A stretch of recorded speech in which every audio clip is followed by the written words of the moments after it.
Hi, bonjour.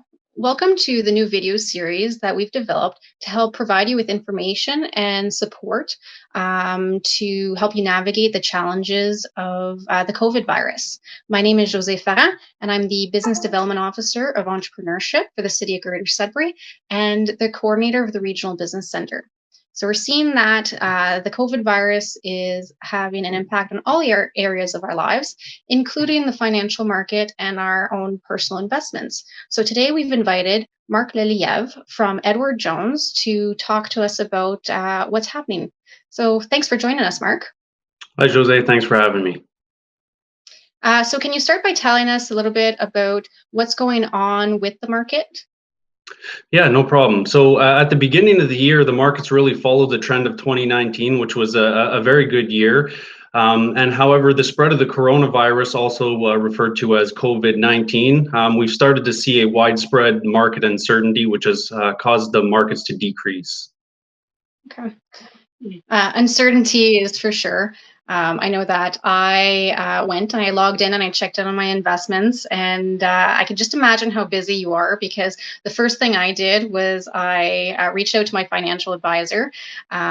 So, can you tell me what people should be doing if they're concerned about their investments and what's going on?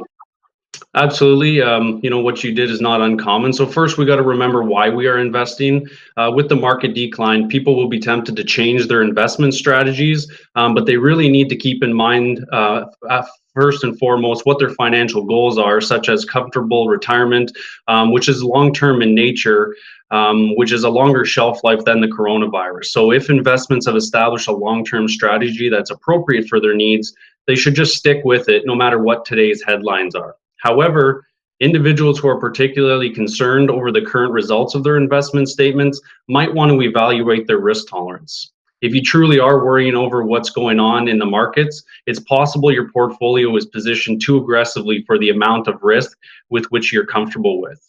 In that case, you should work with your financial advisor to see if you need to adjust your investment mix to include more fixed income securities, which can provide some downside protection, but you'll be making a trade off because you'll also be affecting your long term growth potential. Now might actually be a good time for investors to consider actually adding to their portfolios. Right now, many stocks are at their best values that they've been in more than a decade. If you need to rebalance your portfolio, it actually could be a very good time to do so. Okay. Thanks for that. And that's very similar advice to what my financial advisor gave me as well. So, what will be the next steps? What would you recommend for people moving forward? Absolutely. So number one, and most importantly, is to continue to have the communication with your advisor if needed. But we cannot forget that this is a normal course of the market. Although things do seem down these days, it is also a tremendous opportunity for those willing and capable to add to their portfolio. Investors need to realize that while we're in somewhat uncharted times, the temptation to panic should be fought. All of our emotions are running high right now. And while everyone's top priority should be to protect themselves, their families, and communities, it's still important not to lose sight of their financial well being.